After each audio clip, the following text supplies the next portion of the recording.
Hi, everyone. This is Sarah Ellen from OsteoStrong for our Strong Talks. I just wanted to introduce and welcome Jamil Smith here today, who is a doctor of East Asian medicine. He is an acupuncturist and a herbalist. Is that right? It is. It is. Great. Well, really great to have you on today. The focus I would like to introduce would be about strength, and maybe we could kick this off by you telling us a little bit about you and why you do what you do, but certainly how you focus on staying strong in your life, like how you make sure you're feeling strong each day to do what you do. Cool. Two So thank loaded questions. you. No worries. No worries. I'll try my best to be concise. Keep it from going off too crazy. But I'm. Thank you for having me. First and foremost, it's Happy New Year to you. Hope Yeah. you're a Thank little bit about myself. I am. I'm an explorer. I. I'm very inquisitive. I'm a lover of nature. I'm a lover of people. Uh, I'm a holder of light. I'm a holder of spirit, and like that. I I'm honestly trying to have a very meaningful experience in life. And that journey has taken me through different phases. So at one iteration, I have a business background by training. I've worked as a photographer for about 11 years, so I'm very artistic. Um, but throughout all of those phases in my journey, like asking the question about myself, who am I? Like what's happening within me has always been something I wanted to explore and explore beyond like workshops, explore beyond just picking up books, but going off into nature, being around people, and like just experiencing life. And that journey led me to nutrition. That journey led me to herbal medicine. And ultimately, it led me to meeting other acupuncturists when I had never been exposed to the culture, let alone the medicine itself. And so that led me to going to acupuncture school here in New York City. This is where I'm based. And that opened up imagine like you say Pandora's box, but it was like a flowering of questions and like opportunities and potentials that I hadn't even considered. Um, Mostly about like myself, like who am I? Like if like the more I began to understand like and get deeper into my practice as an acupuncturist, the more questions that I had, and it's like this should be common knowledge. Like I want to share this experience with people so that they can begin to explore their own psyche, their own spirit, and ultimately to be able to take care of themselves, right? Which So, sorry to interrupt. I just there's something you mentioned that was like you had this thought process where you felt like it should be common knowledge, the things you were learning. Can you give me an example of what you were sort of touching on with that? sure. The body, the physical body, is literally an ecosystem, right? Once we understand like how the internal organs work, it's a beautiful orchestra of collaboration. And when everything is working harmonious, like the music that we make as we show up in our best selves in life is beautiful, right? And then when that is begins to break down, which we call like stagnation or accumulation, right? The body begins to present with what we call disease, right? Mhm. And so, as an acupuncturist, at a very base level, the work that we're doing is helping the body find its own equilibrium, right? When the body finds homeostasis, then you can wake up and you can be your best self, right? The only thing limiting you at that point, if your body is functioning on a high level, is your mind, your spirit. Yeah, I've got to agree with you. I think we underestimate the power of healing within our own body, and we often give that power away to others and, forget that the knowledge is often inside us. Yeah. And it's great when you can, meet people, have experiences, find ways to take you back to yourself and to learn what you're truly feeling and how that's showing up for you and your body. And as you said, like learning ways to bring yourself back to homeostasis, and working with the flow of the body is what I like to call it as well. So yeah, that's really cool. So I'm very curious after that. lovely introduction. I love hearing about all the background that makes you you, all the little pieces. I'm sure there's a million more. But I'm curious about my second part of the question, which was because I had all these things I wanted to know at once, because it sounds like me. But the second part of my question was like, so what do you do to keep you strong? Like, how do you help yourself feel strong when you need to feel strong? What sort of things are you doing to support your own health and wellness journey, I guess is the question. Um, it's I think it's a series of things. It's a series of practices and rituals that I do. One is being close to nature. So like living in Brooklyn, New York, and being around so much concrete, like that's not how I grew up. And so after a certain number of weeks, I have to just retreat and go into the woods and like or go to the ocean, which is Mhm. also very critical. Like it's very, very important for me to kind of go to the ocean, smell the salt water and reset, touch the water. Um, Mm, that's something that I found over the years as an adult, like that really resonates with my spirit and keeps me centered, keeps me mhm, grounded, helps me to release things, right? mhm. So I feel strong. Um, Something that I've been doing more so in the last 2 years with quarantine is really just being still and like letting go, like not trying to do so many things on a checklist to be Mhm. sure that I'm staying strong, but doing less, right? Yeah. And the last 2 or 3 years has given me I've really had a lot of time to reflect on like how I feel when I'm doing less. Like there's no judgment, there's no I should be productive. It's like this feels good. Like I'm thinking, right? And it's for me as I'm done less, I feel stronger because I feel clearer.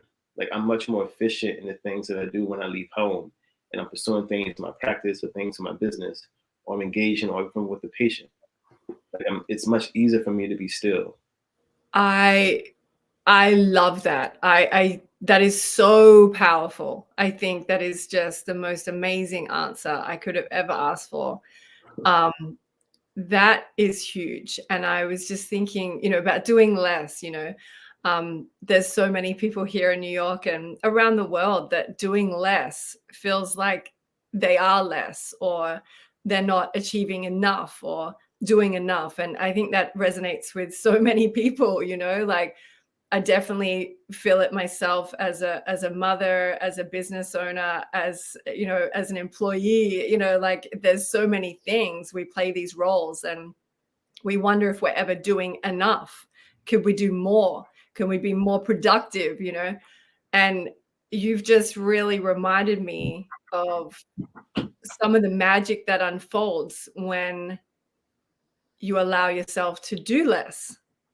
But let me ask you this, what would you say to those that follow this advice and, try to do less, to the negative self-talk that may come up? Like, how do you deal with that? The thought processes, that the old programming that maybe comes to you and says, "Oh, well, if I'm doing less, I'm lazy, or if I'm doing less, I'm not doing the things I need to do. I'm not getting my list of things done, or I'm letting people down."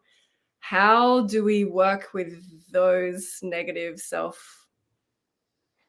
the voices in our head, the negative self-talk? They're just voices. Right? Right. At the end of the day, like they're not the ones getting up. They're not the ones being the voice is not being productive, right?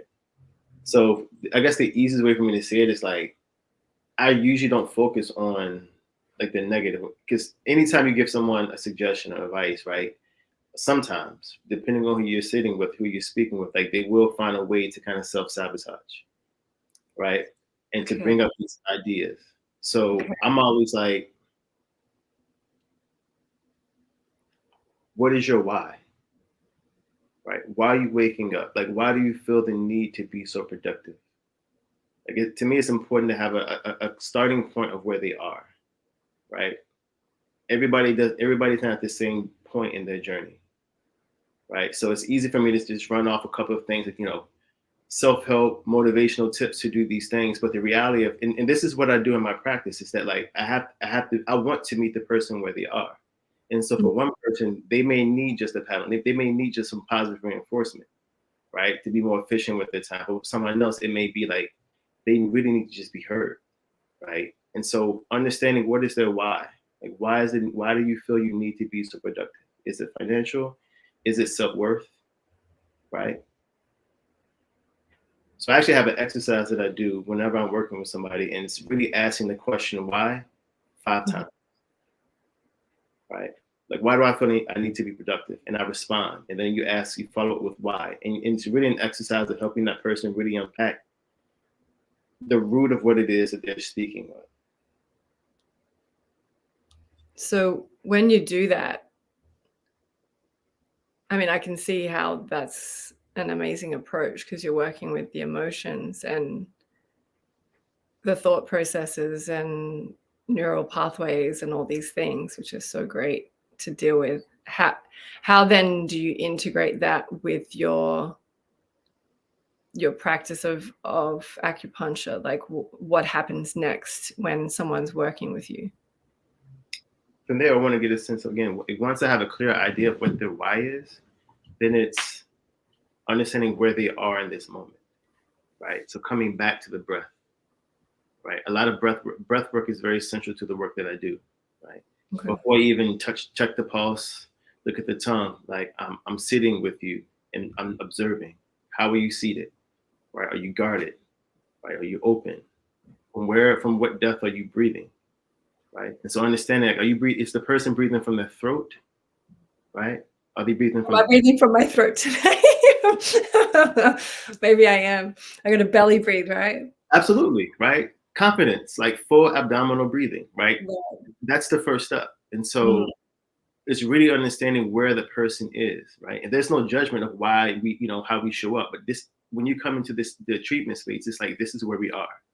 And let's start here, right? But we have the freedom to flow, right? And so I always want to understand where's the breath? Where are you breathing, right? And then as I begin to check the pulses would naturally begin to change, right? They begin to slow down. They begin to round out and fill out. The vessel itself fills out because we're telling the body we're kind of moving from fight or flight to rest and digest, right? So it's just very things that are, when you hear them, they're extremely simple to do, right? But it's oftentimes it's just reminding ourselves and each other that, like, don't forget to breathe and to be mindful of our breath. So that's always the first step that I go. Yeah. Okay. So, and then just back on the magic, because I feel like there's some magic. There's a lot of magic in what you do. I'm sure of it. But the magic that you touched on with slowing down and doing less. Let's talk a little bit about some of the benefits, some of the things you've noticed. I mean, we notice it in ourselves as a practitioner in some way, shape, or form, because you've got to do the work yourself, before you can help others, right? Right. And I know that's definitely you. But I just wonder how how we could talk more about some of the benefits that happen when we do slow down and some of the magic that then ends up being like would you say it would be like a multiplier or a magnifier? I'm not sure. Sometimes it can be one or the other or both, right? If you slow down Mhm. and then you're present and you can feel and you're coming from a space where I like to, connect the head, the heart, and the gut, right? So I've done some training on these neural pathways, which I'm sure you're familiar with, more than familiar with. You're more of an expert than I am for sure. But these, pathways, when they're aligned, you get different intelligences, So it's like not just what your conscious mind, and the creator is thinking here, but also then tapping into what we're feeling and then the gut being the doer. So if you have the intelligences of all three, then you may have more information to make different decisions or look at things differently, to have maybe, as some people might say, or I like to say, like a different vibration that then attracts different things to you. So how would you speak on your version of that? Because, yeah, I would love to hear success stories, more information. Let's elaborate a bit. All right, there's a lot there. everything that you shared, it totally resonates, right? And those three centers are three very, very powerful chakras and also acupuncture regions of the body, Mm. right? And so there's so many different pathways, branches we can go up in this conversation. Well, I hear Um, your success stories. I mean, I'm sure you've had like great results where you've seen someone slow down that was resistant to slowing down, maybe initially, and then you saw some great things happen with them. I mean, and it may have happened with you. It's definitely happened with me. So, I think one of the things that I love about the work of acupuncture specifically um, is that for one person, they may need a hug, right? So the treatment is really about nourishing, right? And so when you asked about, me to elaborate about the idea of like slowing mm, down for one person may be refining a thought, refining like a self affirmation, right? Which kind of builds them up, right? mhm, For another person, if their world is just so like they put so much energy out into the world, right? It's their personality, it's the nature of the work that they do. For them, slowing down is really just like kind of yin, like almost like a yin yoga pose, where it's almost like giving themselves a hug, right? And so um, it's really what the patient needs when they show up. And so strength, and when you ask about the idea of like just how am I strong, from week to week, I flow through both of those states, right? We all do, right? Things happen in family, things with work, things just happening in the world. Like I'm not immune to the realities of what's happening in society, and so I feel those things. And so for me, acupuncture is something where like some acupuncturists do self acupuncture. I don't really do that. To me, it's like giving myself a massage. Like it's functional, but it's not. It doesn't just feel right. you don't have the same kind of experience. For Yeah. me, it does. Like I'll do acupuncture myself if I'm like, okay, my wrist is sore, right? I apply Moxa, but like to have the type of experience that you're asking when it comes to the magic of like I almost feel like myself, I feel like myself kind of detach a little bit from my body. And I can go someplace, whether it's deep into myself, I can go like connecting with something higher. Um, both of those experiences are possible, but it's when I allow myself to be on the table and those three regions that you spoke to, right? Crown, right? And then the heart space, and then we call it the Dantian, right? Which is right around like the will, like third chakra, second and third chakra, right? Those are the kidneys. So Yeah. like those are three very powerful places that, to your point, when they are in harmony, right? And like that's my favorite acupuncture point to be needle is what we call Ren 12, which is right in the center. It's about 3 or 4 centimeters above, 3 or 4 inches above the belly button. Mhm. Very, very powerful point. Interesting. So I just I think a lot of us could do with the gentle nudge of, hey, like slow down a little, be more present. I think you're talking when you speak on the slowing down, it sounds like to me, I interpret it as finding your self-love that works for you, I guess. That's my interpretation of that. And definitely think that's a real key part of functioning better. But then there's also the doing less thing. I think I need some coaching around that. The doing less, because like doing less and you achieve more, like where the magic happens. Like, yeah, that doing less. If you've got any advice on how to do less, and yeah, any advice around doing less that we can inspire me and others to do Um, less. I would love that.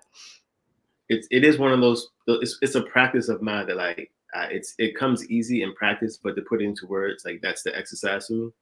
Um, I would say, I guess the best example I can give is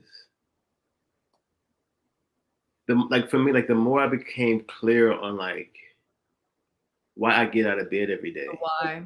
my Mm, why, it's like, I want to do this event. Like I want to go to this event. This would be great to go, but is it necessary, right? mm, Right? And what like when I wake up tomorrow, I wake up on Tuesday, right? And it's like, I know what my schedule is in terms of like treating, right? But I have a certain number of hours throughout the day to myself. Like how will I feel that time, right? So that when I go to sleep tomorrow, I can look back and like, I didn't waste a day. I didn't waste a day. Like I had an opportunity to explore something that I was curious about, or I was able to help somebody. Like that's literally like the things that really inspire me. Right.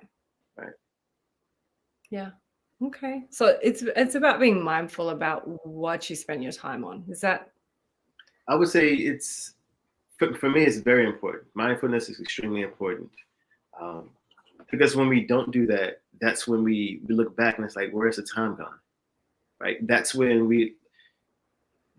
like the monkey mind and the ego come up and it's the self doubt and it's like, why did I do that? You know, like I could have done this, you know. I wasted these 3 4 hours doing nothing. It's like I don't like the feeling of like regret, yeah. And so instead of me doing, also I feel like I can do the most in the course of a day, right? But I'm only present, right, when I'm able to slow down and really be present in the experience, be present in the moment, be present in the conversation, right? Yeah. I think a lot happens when you're able to be present. There's so much that we miss that we don't know we're missing. And then I feel like that's where the opportunities are as well. A lot of the time, you can miss opportunities, you can miss opportunities for lots of things to connect, to expand, yeah. I think a lot of people rush, rush, rush with the hustle and do more and, an extra job, take on an extra thing because it can be often about like freedom with money and things like that. And I think there's also other ways to look at it. It's like, if you're able to open yourself up to being present and being connecting to your why, like you said, like connecting to your why and your purpose and your passion, then maybe you can expand things from a different perspective. Instead of doing more, you can achieve maybe more and make more money, et cetera, with less, doing less, but doing more of what you love. There's those sorts of thought processes as well. But Yeah. I mean, to their point, I would say it's again like being clear about what your why is. Like for me, money has never been a driver for me. It's always been the money will come because people that hopefully I trust that there's enough people who value what it is I bring to the world. yeah, Like, and that's it. And it's like as I've moved, as I've grown through the world, like this the world has shown me that that there is an interest in what I do. Like 100%. they value that. And so, you know, my father taught me this as a kid. It's like my brother's always taken pride in the fact that he's one of those people who says that he never really worked a day in his life, right? But he was gainfully employed for like 40 years. Right. And every day it was a joy for him to wake up and do the work that he did. And Could so love like that. that's something he always instilled in me. And me being an entrepreneur and just curious about life. It's like I never want to find myself in a position where I'm getting up, I'm chasing money, or I'm working, or I'm in a job or a career that I'm not passionate about. And for me, again, that goes back to like, why am I doing this thing? Like, why am Right. I giving my time in this way? Yeah, and I've seen where you work, and a little bit about, we've spoken about what you do in the past, and I love the way you're so dedicated to the time that you spend with the patients that you see, and you give all of you during that time. And I can definitely see why you need to be extremely careful about where you spend your time and energy and what you do, because you're giving so much of yourself during your sessions with people. So um tell us more about what to expect. Like, how can someone work with you, and what sorts of things would they come to you with? I know you cover a broad range of things, but give me some examples of the types of things that people may be going through that you could help them with, and how they can work with you. Sure.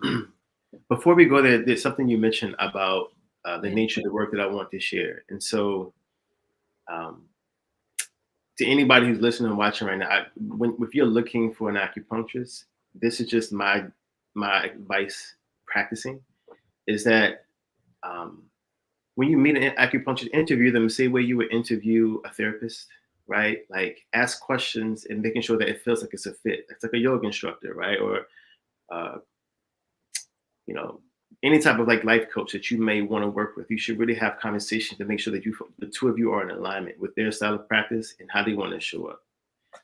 The reason why I mention that is because I try my best to have very healthy boundaries where I'm not giving all of myself to the work or to this patient, right? To me, like it's their experience, and I want to make sure I hold space for them, and that protects them, and it also protects me, right? And ultimately, like the work that we're doing with acupuncture is like I'm really helping you to access the resources within your own body, within your own being, Yeah, I love that. right? And it's about remembering. So it's not me empowering you. It's for me help. Like my approach to acupuncture is about me helping you remember who you are, as opposed to me drawing something out of me into you. Mm-hmm. You know? Yeah. So to kind of go back to the question you asked, like those are my avatars. Like these are the people who I want to work with as clients, right? I don't even like the term patient, right? I, Right. I haven't quite found the right term, but like I kind of prefer like clients because I want it to feel like an exchange. It's a partnership that we're working on. Yeah. It's a journey. So Yeah. I work with, I'm open. My practice is a general practice, right? So anybody, any sort of physical ailments, but pain isn't something that I advertise as something I want to specialize in, right? Like I want to help you be your best self. If it's Right. helping you physically get back to homeostasis, I'm support that. I would say in the past 3 years, I've treated a lot of fertility Okay. clients, male and female reproductive health. Mm-hmm.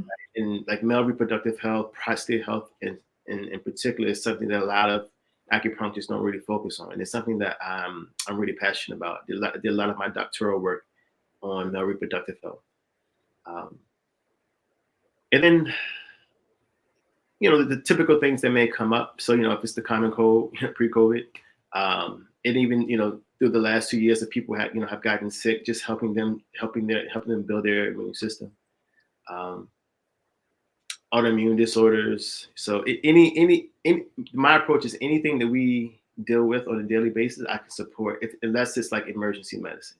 Like if you break your leg, don't call me. Please go to the hospital. Like please see a therapist. Like my approach to Please be a medicine. surgeon. Don't come to me bleeding. Please Yeah. don't. Like get your stitches, then come. I will Yeah, support. yeah. Let's work through the trauma of the stitches later. Like there's a place for both Eastern and Western Of medicine to, course, to I agree. collaborate. It's I'm it's totally with you. essential. So. I love it.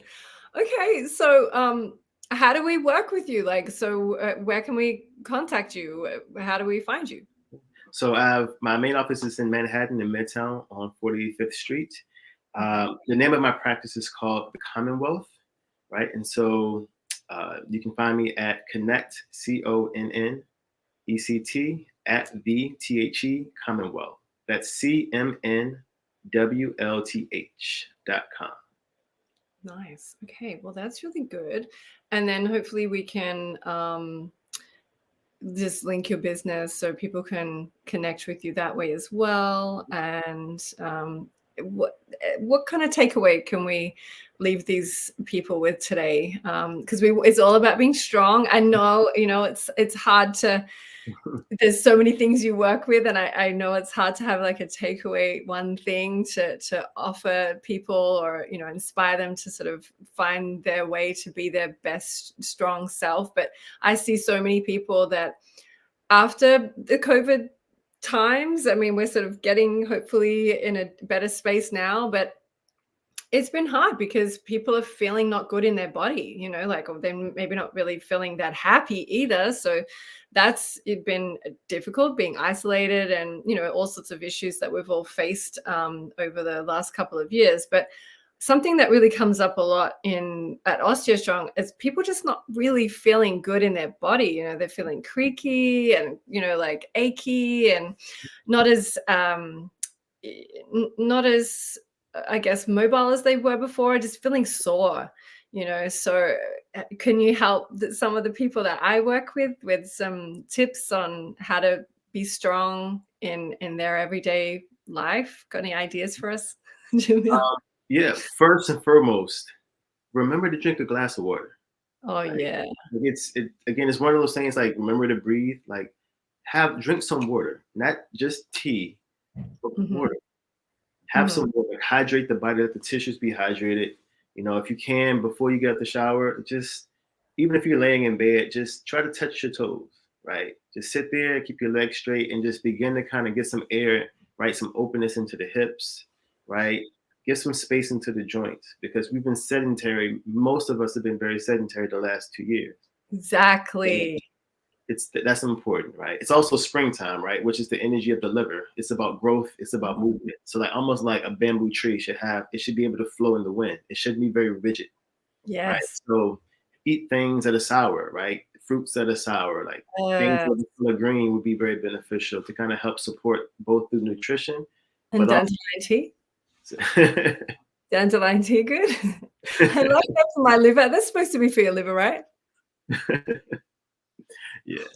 All the sour stuff. Okay, sorry, keep going. Keep Yeah. going. Tell me.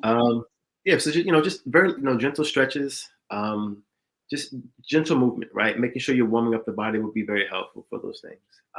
And then, if I had any takeaways, I would say in terms of just for being strong, it's don't be afraid to consider the idea of slowing down. It may not resonate with everyone, but like just consider this. Like just spend an hour of your day, or spend a day of the weekend, right? And just take time for yourself and just slow down, move slow, give yourself a little bit of extra time, I right? love it. I think that this whole session was all about me today. I feel like I got so much out of this. Like, I think I needed to hear that. I'm breathing up high. I'm taking on too many things. I got to breathe a little lower. And, Yeah, keep it in there. that's what they say. Like, you got to get that oxygen mask on first before you assist others. And when you're so busy trying to help everyone, and I'm a mom as well, so trying to like balance all these things, it can be, you forget sometimes your own needs. I do. I forget my own needs. So thank you so much for the beautiful reminder to breathe and to stretch and to move. And I'm so glad I have an advocate for drinking some water. I'm always telling people, got to get that water into you before you do anything in the Yes, day, get some water down. And, yes. taking sips like before doing, stretches or other things in the studio or at home is such a good idea. Counting how much you're drinking. So I love your tips. I love the way you work and the philosophy that you have, working with the entire being and the actual person and their why and their goals, obviously, and the care that you take to look after the people that you are working with. I love hearing about that. And I just thank you so much for coming on and talking with me and sharing your beautiful magic. Thank you so much. I really appreciate it. I really All appreciate right. Well, hope we can talk to you again soon. It's been great. Thank you. it. Take it easy, you all.